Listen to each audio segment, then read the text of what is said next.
Les grands entretiens de Storia Voce.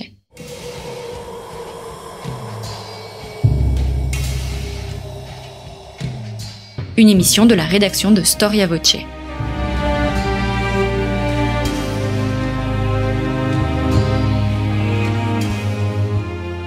On retrouve Marie-Gwen Carichon. Bienvenue, chers auditeurs, je suis ravie de vous retrouver aujourd'hui pour une émission Grand Entretien, une émission qui va parler de la France et ses origines et la définition qu'on fait également de cette nation. Ainsi, celui qui aime la France, dans le profond sentiment de ce qu'elle est, y va de sa chair. Quelque forte part de lui-même est à jamais liée en ce qui ne peut plus être à ce qu'elle fut. Le véritable amour, qui est toujours jeune, ne peut croire à la vieillesse de ceux qui l'aiment. C'est ainsi que le poète André Suarez décrit son rapport à la France, ou le rapport qu'on peut entretenir par rapport à un pays, dans son essai Idées et visions, et c'est la citation qui est en exergue du livre dont on va parler aujourd'hui. Et c'est vrai qu'il est forcément douloureux de voir vieillir, de voir mourir quelqu'un qu'on aime, d'autant plus douloureux lorsque on l'a suivi toute sa vie, lorsqu'on connaît sa naissance et que celle-ci a été glorieuse et magnifique. Mais savons-nous réellement quand naît la France et quelle a été sa naissance, puisque là André Suarez parle de la France. Quels sont les éléments qui la déterminent et la définissent? Où est la limite entre le français, ce qui est français, et l'étranger? Comment écrire une histoire globale, l'histoire nationale d'un pays qui, on a parfois tendance un peu à l'oublier, est né d'une multitude d'identités. On parle souvent des racines de la France, c'est un débat très actuel, de l'importance de l'identité française. Mais connaissons-nous réellement ces racines et cette identité? J'ai la joie de recevoir aujourd'hui Bertrand Lançon qui vient d'écrire un ouvrage au titre qui interpelle. Et ce titre, Quand la France commence-t-elle? Ce livre est paru tout dernièrement, donc en février, aux éditions Perrin. Bonjour Bertrand Lançon. Bonjour. Vous êtes historien, professeur émérite d'histoire moderne à l'université de... D'histoire ancienne, pardon, oui. À l'université de Limoges. Et vous nous parlez dans un essai, est-ce que je peux dire un essai historique? Vous nous parlez donc de la définition de la France et de sa naissance. Cette date de naissance de la France, si vous décidez d'en parler, c'est qu'elle fait débat? Oui. Elle a fait débat, elle fait surtout débat aujourd'hui parce que on parle beaucoup de la racine gauloise. On parle beaucoup de la racine gauloise, souvent pour en faire une racine exclusive, et c'est une erreur historique. Et en même temps, c'est un trait qui mérite d'être étudié. Pourquoi Vercingétorix fait-il plus recette que Clovis ou que les juristes de Philippe le Bel ou que Louis XI? Pourquoi Vercingétorix? Pourquoi la racine gauloise? Et donc la question mérite d'être posée justement pour indiquer quelle est la place des origines lointaines en comparaison des origines plus récentes. Parce que les origines, c'est pas seulement ce qui est le plus ancien, c'est aussi des origines beaucoup plus récentes. Et vous avez des Français de souche pluriséculaire et des Français qui sont Français depuis 2 générations, voire une seule génération. Or, comme dans l'Évangile, l'ouvrier de la vigne de la dernière heure, au regard du droit, on est français depuis 1 heure, on est aussi français que quelqu'un qui l'est depuis 4 siècles. Et vous êtes en train de me dire que nos premiers ancêtres n'étaient pas gaulois? Nos premiers ancêtres...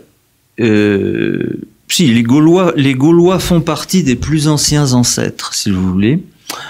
Donc les Gaulois, les Celtes. Et cependant, les Grecs qui se sont installés, qui ont fondé des cités sur le littoral méditerranéen, c'est le VIe siècle avant Jésus-Christ. C'est donc très ancien. Ce sont eux d'ailleurs qui se sont frottés aux Gaulois, qui leur ont donné leur alphabet.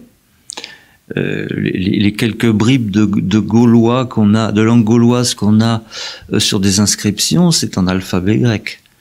Comme le tout premier latin à Rome d'ailleurs, c'est l'alphabet grec. Et puis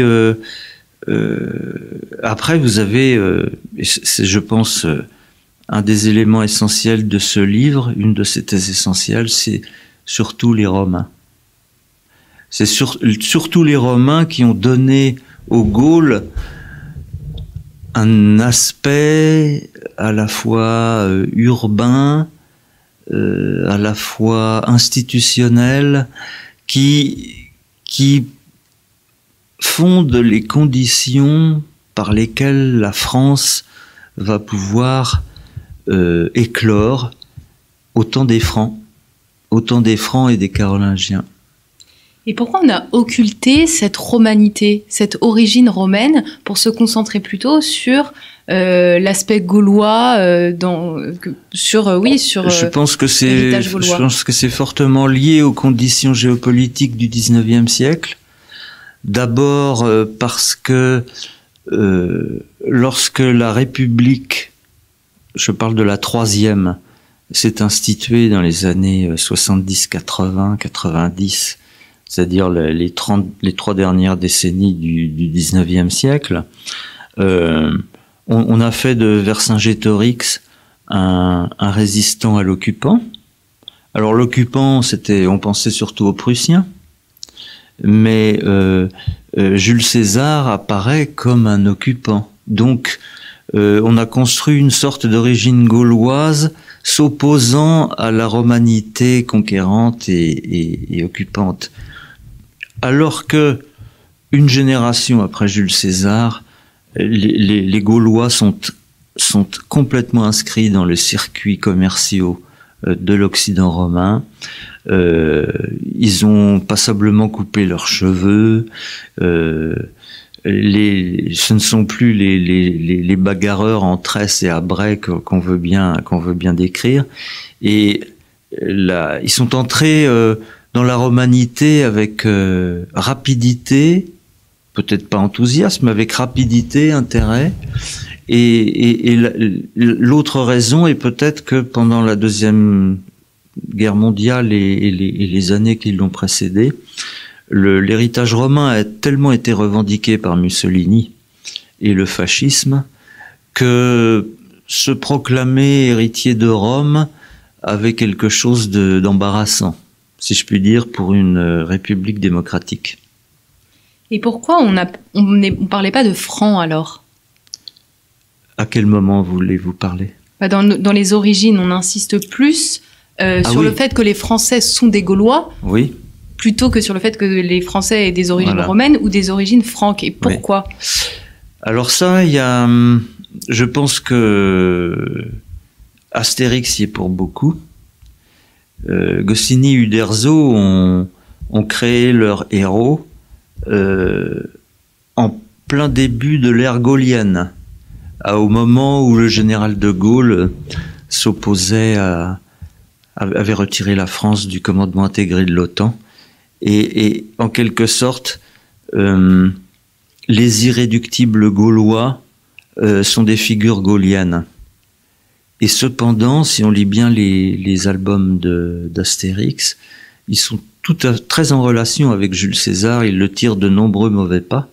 Ils sont intégrés dans le circuit monétaire, ils ont des bourses de sesterces, ils connaissent des mots latins, ils fréquentent la romanité avec beaucoup d'assiduité, même si selon Obélix, ces Romains sont fous, mais c'est ce que disent aussi les provinciaux italiens par rapport aux Romains, encore aujourd'hui. SPQR, sono pazzi questi romani. Ils sont fous, ces Romains. Donc, je pense que l'identité des Gaulois, telle qu'elle a été transmise par les sources, c'est-à-dire des gens querelleurs, buveurs de vin, d'une très grande bravoure guerrière, censément peu manipulable, a davantage convenu à une identité valorisante que les Francs, qui sont un peuple qui est germanique, très embarrassant après les guerres franco-prussiennes, catholique. Clovis a été baptisé dans le catholicisme, qui est très embarrassant pour toute la dimension laïque de la Troisième République. Et puis les Francs, la langue franque, c'est comme le gaulois, il n'en reste pour ainsi dire rien. Tout a été laminé par le latin. Et notre langue, la langue française, a très très très peu de vocables qui viennent du gaulois ou du franc. Tout vient du latin. Il y a plus de mots arabes, je pense, qui ont intégré le français que de mots francs ou gaulois. Donc pour vous, l'origine des Français aujourd'hui, c'est combien d'ethnies, si on peut parler, ou de peuples? Est-ce qu'on peut en dénombrer? D'abord, en tant qu'antiquiste, ce que je voudrais dire, c'est que j'entends souvent des historiens et des journalistes débattre en parlant des origines ethniques de la France, en les liant bien sûr à l'immigration et en faisant penser que cette immigration est un phénomène récent, ce qui est totalement faux. L'honnêteté demande que l'on aille regarder jusqu'à l'arrivée des Grecs sur les rivages gaulois, puis celle des Romains, puis par l'intégration aux circuits commerciaux de la Méditerranée des marchands orientaux qui sont venus s'installer dans la vallée du Rhône, notamment à Lyon. Et puis il y a les Francs, sans oublier des pré-gaulois que sont les Basques. Et puis les Francs arrivent au même moment que les Bretons de l'île de Bretagne. Donc vous avez déjà une mosaïque, un tuilage démographique qui s'opère entre le 5e siècle avant Jésus-Christ et le 5e siècle après Jésus-Christ. Et donc les grandes migrations, les grandes immigrations de travail du début du XXe siècle et de tout le XXe siècle en fin de compte ne sont pas un phénomène nouveau ni récent. Ils ont simplement élargi la palette démographique avec les Italiens, les Polonais, les Portugais, les Espagnols, les Maghrébins, les Arméniens. On parle des Gaules et non pas de la Gaule. Petite précision que vous donnez dans votre livre sur l'étymologie du terme Gaule. Ça vient pas du latin Gallia, malgré ce qu'on croit assez naturellement. Qu'est-ce que, selon vous, cette origine étymologique dit sur l'histoire et la naissance de la France? Oui, c'est assez confus parce que effectivement, en latin, et en grec d'ailleurs aussi, Gallia désigne la Gaule. Et en fait, les linguistes attirent l'attention sur le fait que ce G dur ne peut pas venir de Gallia. Ça viendrait plutôt de voilà le mot franc qui désigne les rives. C'est à la fois gênant et troublant, mais ça n'a pas du tout pris, en quelque sorte, comme une sauce prend en cuisine. Ça n'a pas du tout pris l'origine franque. Hein. Et pourquoi il ne reste rien du franc, parce que les francs étaient romanisés. Ils se sont romanisés par plusieurs siècles de contact avec les Romains, et leur désir premier était de s'intégrer convenablement dans l'Empire romain, et pour s'intégrer à l'Empire romain, il fallait parler au moins plus que de bons rudiments de langue latine. Donc, si vous voulez, Clovis, c'est pas un franc velu avec cheveux longs, hache de guerre, etc. C'est un général romain aussi. Il est intégré dans l'armée romaine. Il reçoit le titre de consul. Il s'appuie pour diriger son royaume sur des évêques gallo-romains qui sont des aristocrates gallo-romains. Et si vous voulez, le latin est une langue ultra dominante qui a fait disparaître, qui a absorbé qui a fait disparaître le gaulois et le franc. Et donc, la fibre latine, la fibre romaine, est la fibre triomphante dans les origines du pays. À partir de quel moment les Gaules et les peuples qui la composent ont constitué ce qu'on appelle aujourd'hui la France? Certains situent la naissance de la France après et d'autres avant Hugues Capet. Il y a débat, vous l'expliquez très bien dans votre livre Entre les historiens. Oui. À quel moment vous situez le début de ce qu'on imagine comme la France? Parce qu'on suppose qu'il y a quand même pas mal de différences avec ce qu'on connaît aujourd'hui. Alors, le mot Francia a été employé à partir du début du IVe siècle et toujours au 5e, au 6e siècle pour désigner les terres gauloises où les Francs s'étaient installés. Ce qui commençait à faire une distinction entre Francia et Gallia, ou Galliae. Après, on retrouve le terme de Francia à l'époque carolingienne, lorsque l'empire de Charlemagne a été partagé entre ses fils. De chaque côté de la Lotharingie, vous aviez la Francia d'Occident et la Francia d'Orient. Donc employé en tant que terme. Et au XIIe siècle, la chanson de Roland, épopée en quelque sorte fondatrice, fait la bascule en appelant français les féaux de Charlemagne, les Frances, les Français. Et il parle du pays comme la France douce. Donc, je dirais que la France, en tant qu'entité nommée comme telle et dans son existence géopolitique, ça se passe entre le 9e et le 11e siècle. Et pour vous, il n'y a pas d'acte fondateur? Il n'y a pas de date vraiment précise. C'est une naissance très, très longue, qui se fait sur plusieurs siècles. Comme vous expliquez que Rome ne s'est pas construite en un jour. Et après, il faut que aussi ce mot coïncide avec un territoire. Et ça, c'est surtout l'œuvre des Capétiens et des Valois. Surtout Philippe Auguste, Philippe le Bel et Louis XI.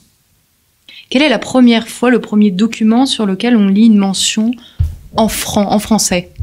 C'est les serments de Strasbourg de 843, qui est un document diplomatique carolingien, donc de partage. Et là, on a un français, une sorte de franco-provençal, qui possède beaucoup de latin, et qui commence à s'émanciper du latin. On pense, dans la naissance de la France, on pense beaucoup à Clovis, aux Capétiens, aux Carolingiens, et on pense à Charlemagne. Quel est pour vous le rôle de Charlemagne, le rôle réel de Charlemagne dans l'histoire? C'est Charlemagne, c'est un franco-germanique, ça va pas, parce que les Francs sont des Germains. Donc c'est un pléonasme de dire franco-germanique à propos les Allemands le tirent à eux. Ils ont beaucoup plus fêté Charlemagne en 2014, puisqu'il est mort en 814. Ils l'ont beaucoup plus fêté que les Français, et beaucoup plus que les Français ne le font avec Napoléon cette année. Karl der Grosse, Charles le Grand. Ce qu'il a fait, lui, surtout, c'est que après le coup d'État de son père, Pépin le Bref, au milieu du 8e siècle, c'est qu'il a rétabli à son profit l'Empire romain. Il s'est fait couronner à Rome, empereur, ce qui pour l'impératrice de Constantinople était une usurpation. Donc là, on retrouve encore chez Charlemagne un mimétisme romain et romanophile qui montre que la fibre romaine est bien celle qu'il faut suivre. Cela étant, son empire était beaucoup plus grand que la France. Dans votre livre, vous dites que, je vous cite, vous tentez de cerner la façon la plus claire possible les racines de la France, dont on vient de parler, dont chacune tient un rôle essentiel tel un instrument dans l'orchestre. Donc, ce que vous voulez dire, c'est qu'en fonction des époques, on va insister sur tel ou tel point de la naissance de la France pour justifier des décisions politiques. Donc, vous nous avez parlé de la Troisième République. Qu'est-ce qu'on dit, notamment pendant la période moderne, avant la Révolution française, sur les origines de la France? Est-ce qu'on s'y est toujours intéressé? Disons que bien sûr qu'on s'est intéressé surtout à l'époque de Prosper Mérimée, c'est-à-dire la monarchie de Juillet, disons de Louis-Philippe à Napoléon III, où Prosper Mérimée s'est intéressé au patrimoine. Il en a restauré un peu avec Viollet-le-Duc, et puis surtout c'est lui qui est à l'origine des antiquités nationales, et donc c'est surtout au XIXe siècle qu'est à l'œuvre la définition d'un patrimoine ancien. Et c'est là que c'est l'époque où on a fixé Alésia à Lys-Sainte-Reine, qu'on a fait des statues et des tableaux représentant Vercingétorix. Surtout, hein, la fibre gauloise a été exaltée, et à partir du moment où cet intérêt patrimonial s'est exercé, on peut penser que la République française cherchait, en créant par la voie scolaire une histoire qu'on pourrait qualifier d'officielle pour marquer les esprits enfantins, a été élaborée d'une façon très dirigée, hein. Donc une fibre gauloise, mais la fibre romaine aussi a été... c'est lui qui a fait restaurer le pont du Gard, Prosper Mérimée. Donc ça, c'est tout à fait romain.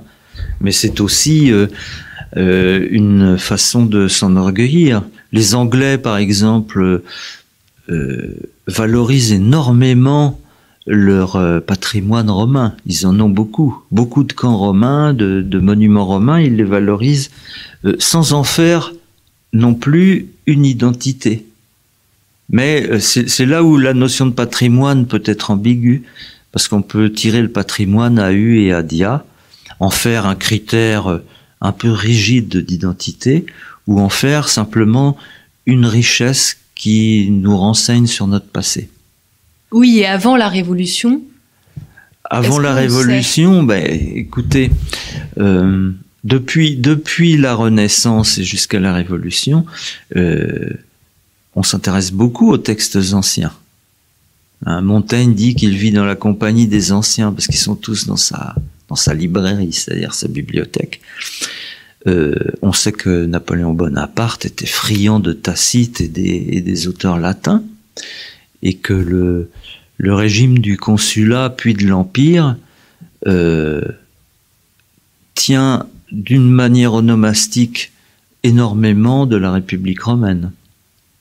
Donc il y a toujours cette influence romaine qui est forcément très forte dans la mesure où les Romains ont inventé la République. Le mot est la réalité. Et donc quand la France veut devenir une république, ou lorsque des hommes politiques veulent la transformer en république, forcément ils trouvent des accents romains. Et aujourd'hui, on parle beaucoup des origines chrétiennes de la France.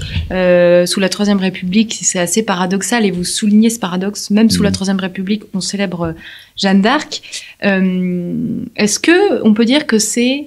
je vous pose une question, et je sais très bien où je vais vous emmener. Est-ce qu'on peut dire que la France est née grâce au christianisme, grâce à l'Église, ou plutôt dans l'écrin du christianisme?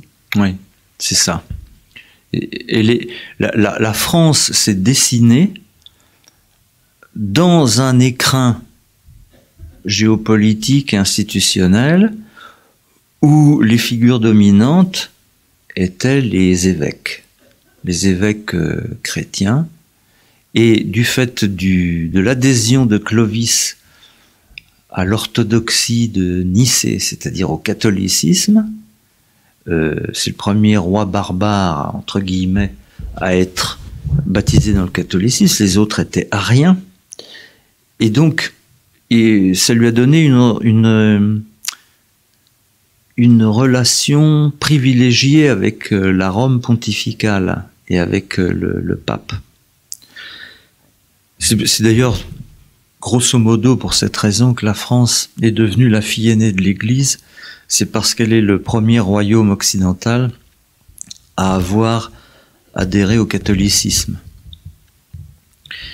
Donc, la France n'est pas née chrétienne, c'est-à-dire que le christianisme n'est pas inscrit dans des textes de type constitutionnel ou autre, mais la France a vu le jour, s'est définie, et elle est née dans un contexte qui était celui du catholicisme. Et est-ce qu'elle s'est toujours estimée fille aînée de l'Église, bras droit de l'Église, bras droit du pape, ou c'est une idée récente? C'est une idée qui date du Moyen-Âge, et de la Renaissance. C'est plutôt du côté des 15e, 16e siècles, pour des raisons surtout diplomatiques. C'est-à-dire qui se dit fille aînée de l'Église se dit premier État européen, au temps de Charles VII ou au temps de François Ier. Hein.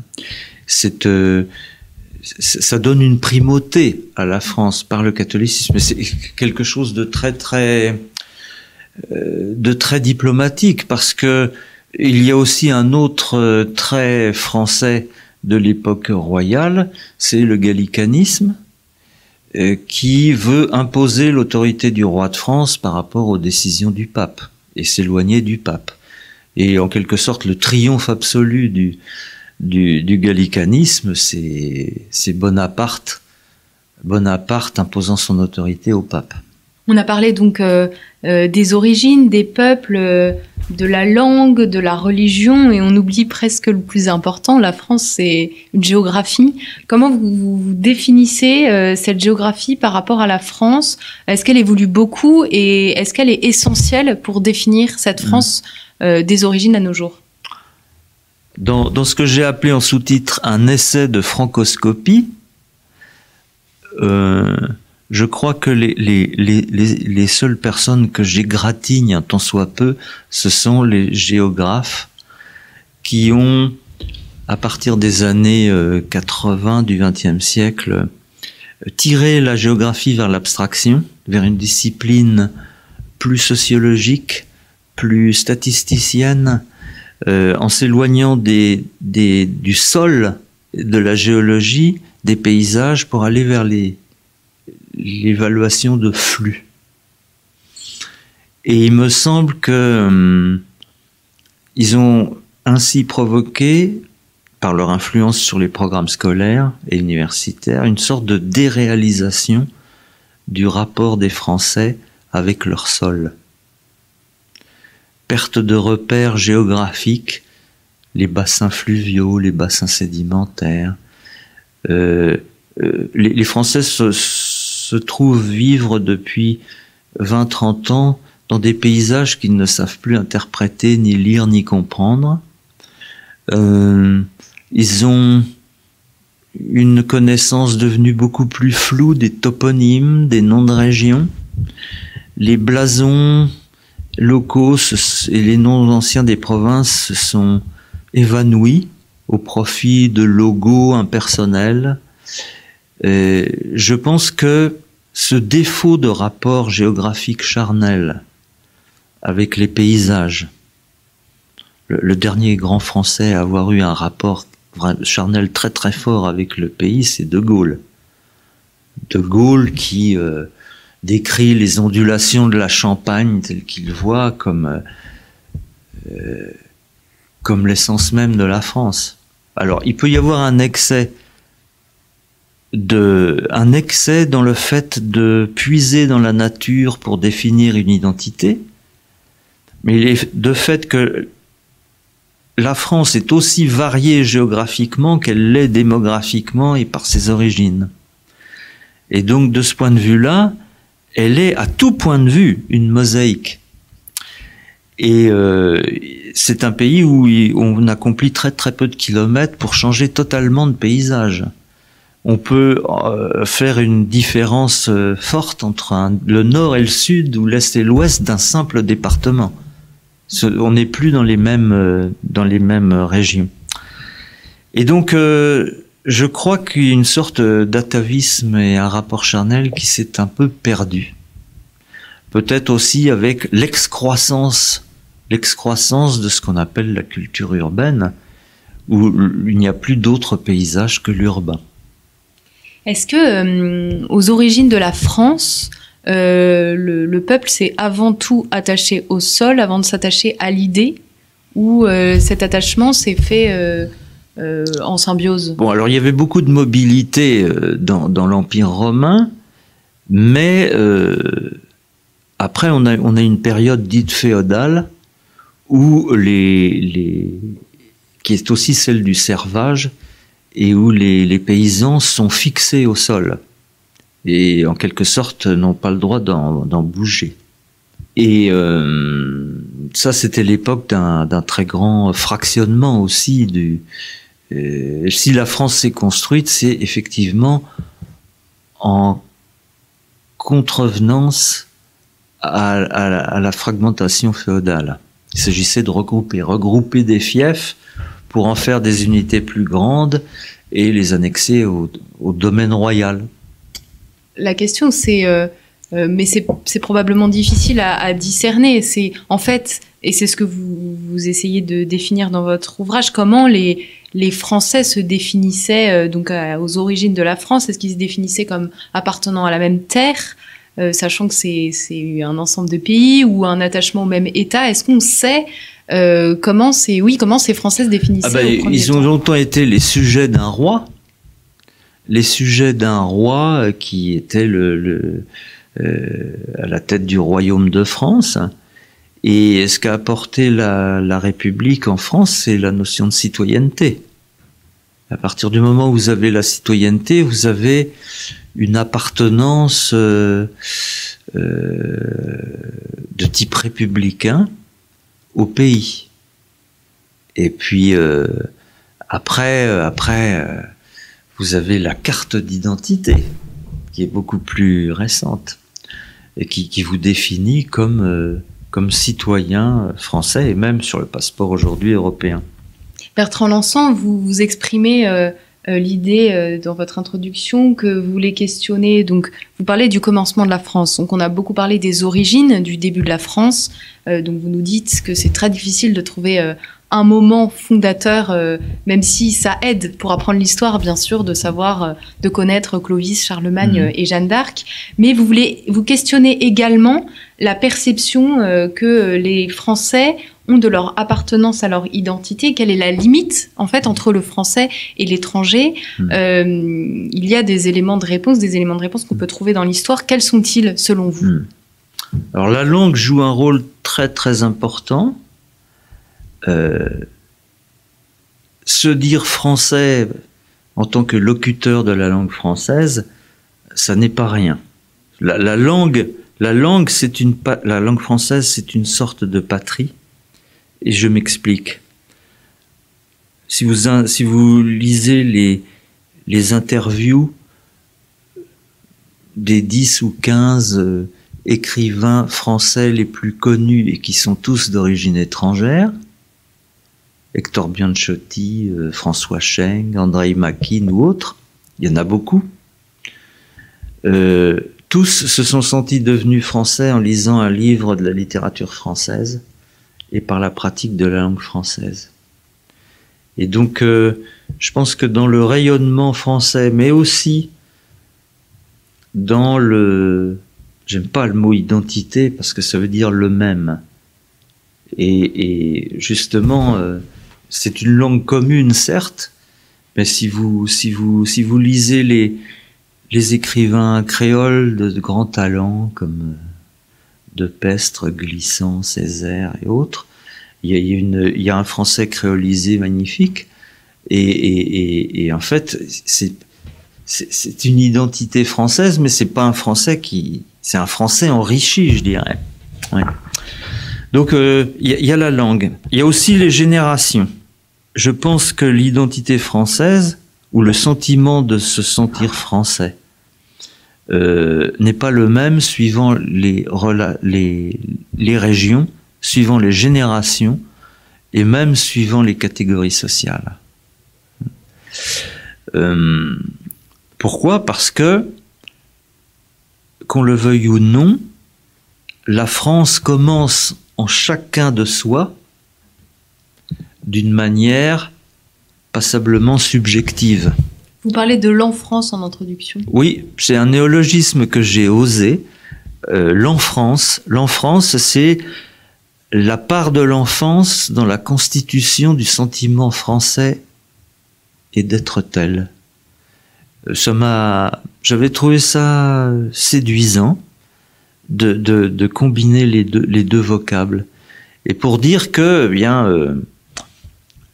les Français n'ont pas tous la même enfance, mais ceux qui peuvent se rapprocher les uns des autres, c'est peut-être ceux des mêmes générations. Moi, je suis un baby-boomer. Je suis né en 1952, donc c'est plutôt la fin du baby-boom. Mais les baby-boomers, si vous voulez, nous sommes une génération, c'est les plus de 60 ans, nous sommes une génération qui a connu une éducation qui était pour ainsi dire celle du 19e siècle, et qui a connu la révolution numérique et la déréalisation géographique à la fin du 20e siècle, et qui connaît aujourd'hui la précipitation extraordinaire du numérique. Et donc je dis que cette génération a connu 3 siècles dans sa vie, ce qui est assez peut-être exaltant, mais aussi pas toujours facile à vivre. Et donc il est clair qu'on ne revendique pas la même en France que les personnes qui sont nées après 2000. C'est pas possible. C'est pas possible. On n'avait pas du tout la même éducation, et il nous était pas du tout transmis la même notion de ce qu'était la France.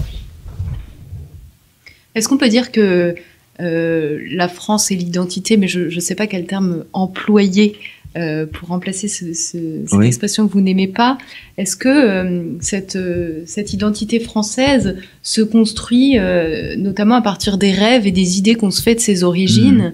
Ouais. On a l'impression que vous déconstruisez tout et que vous dites finalement on vous a rien dit, ou on vous a dit les mauvaises choses sur l'origine de la France.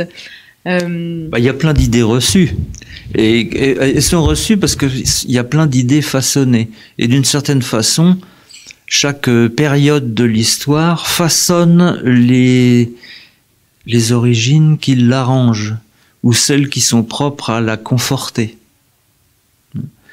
Donc par exemple aujourd'hui, si l'on considère de façon tout à fait objective et sans jugement de valeur qu'il semblerait que l'immigration pose un problème en France auprès d'un certain nombre de gens, quelle origine de la France va-t-on dessiner ? Il est clair qu'il faut lui dessiner les origines multiples d'une France qui a connu des apports de tous ordres, asiatiques, africains, européens, et en revanche, le fait d'exalter à tout prix Vercingétorix, Jeanne d'Arc, on sent qu'il s'agit là de focaliser le projecteur sur une toute petite période, et le focaliser à l'ancienne, comme on le faisait pendant la Troisième République. Est-ce qu'il est possible d'écrire l'histoire de France en faisant abstraction des idéologies, et est-ce que cette histoire de France, elle existe ? À mon avis, c'est possible, mais alors il faut des historiens très intelligents et très ouverts, qui ne prennent pas des vessies pour des lanternes, et qui ne soient pas partisans ou aveuglés par des vues partisanes. Alors ça peut être individuel, ça peut être collectif aussi, par des histoires de la France. Oui, peut-être pensez-vous au livre de Patrick Boucheron, dirigé par Patrick Boucheron, sur l'histoire mondiale de la France. Je ne pensais à rien. Non, mais j'y pense à votre question parce que ce n'était pas une histoire de la France.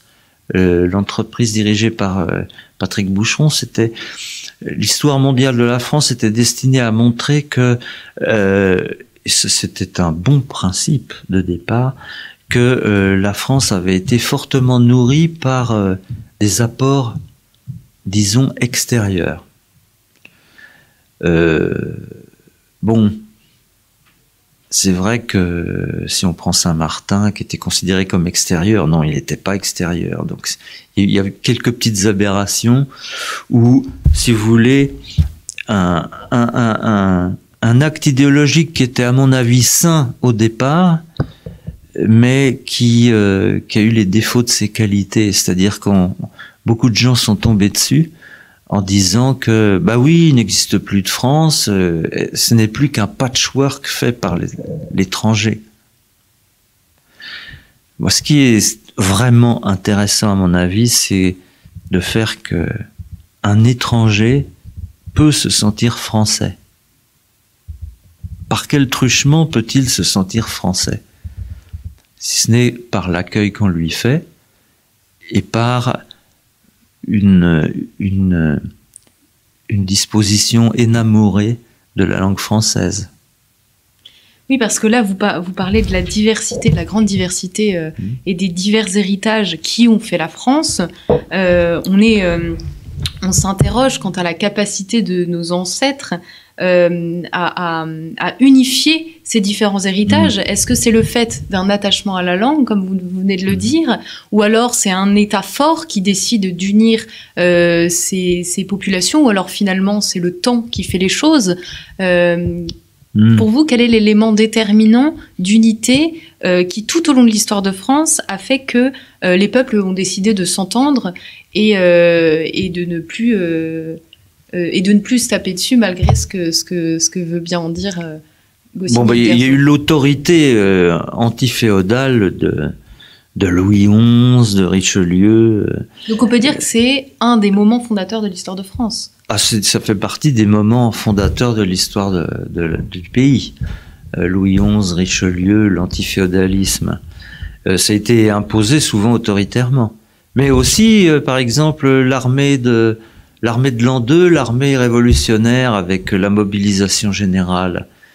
Et puis le fait de mêler des Français de toutes origines régionales dans la même armée, avec ensuite le service militaire de la conscription. À mon avis, moi j'ai jamais aimé le service militaire parce que j'ai trouvé qu'on s'y ennuyait énormément et qu'on perdait son temps, mais du point de vue sociologique, à mon avis, il y a eu une erreur extrêmement grave qui a été accomplie par la présidence de Jacques Chirac, c'est la suppression de la conscription. Pourquoi? Parce que la conscription, le service national, était la seule instance où les Français de toutes origines sociales pouvaient se réunir, ou pouvaient être réunis, ou pouvaient se côtoyer, pouvaient imaginer que ces autres-là pouvaient exister et appartenaient à la même nation. Alors, on l'a supprimé du fait qu'il y avait beaucoup de pistons et que finalement l'amalgame social ne se faisait plus beaucoup, c'est juste. Ça coûtait cher, et on le sait depuis la fin du XXe siècle, l'aspect budgétaire détermine absolument tout. Oui, et puis ce service militaire, il renvoyait aux origines romaines, oui, assez directement. Oui, je suis absolument persuadé que si le service national avec conscription s'était maintenu comme il s'est maintenu en Suisse, je pense que les fameux problèmes de banlieue seraient infiniment moindres aujourd'hui. Donc pour vous, aujourd'hui, il faut repenser les origines, mais avec des pincettes, redéfinir les termes. Oui, avec les bonnes lunettes. Je crois qu'il faut regarder le passé avec les bonnes lunettes, sans verre grossissant, sans verre rapetissant, ne pas se tromper non plus dans les jumelles, parce que sans ça, tout va être rapetissé ou tout va être trop grossi. Je pense qu'il faut des bonnes lunettes, beaucoup de discernement et surtout une grande ouverture d'esprit. Parce que pour les étrangers, les Français existent. Les Français sont ceci, sont cela, ils sont comme ci, comme ça. Ce sont souvent des clichés d'ailleurs qui sont extrêmement éphémères et qui ont duré peu de temps. Le Français avec béret baguette, si vous voyez une semaine un Français en Marcel avec un béret, avec une baguette sous le bras, faites-moi signe, parce qu'en fait c'est un cliché fantasmatique.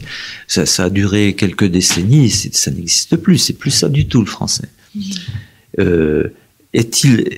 Moi, je dirais, j'emploierais volontiers plutôt qu'identité un terme musical qui nous ramène à Bach, c'est le tempérament.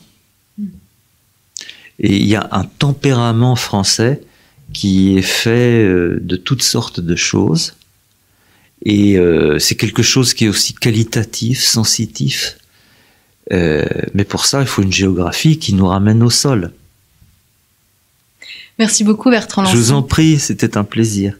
Pour ce très bel entretien donc sur les origines de la France. Pour résumer, donc je rappelle que vous avez publié un livre aux éditions Perrin, Quand la France commence-t-elle, les mystères de la France dévoilés. Et donc ce livre balaye quelques notions qui nous permettent de redéfinir et de mieux comprendre notre histoire pour mieux appréhender le présent. Je vous remercie, chers auditeurs, pour votre écoute et votre fidélité. Et je vous dis à très bientôt pour une nouvelle émission de nos grands entretiens.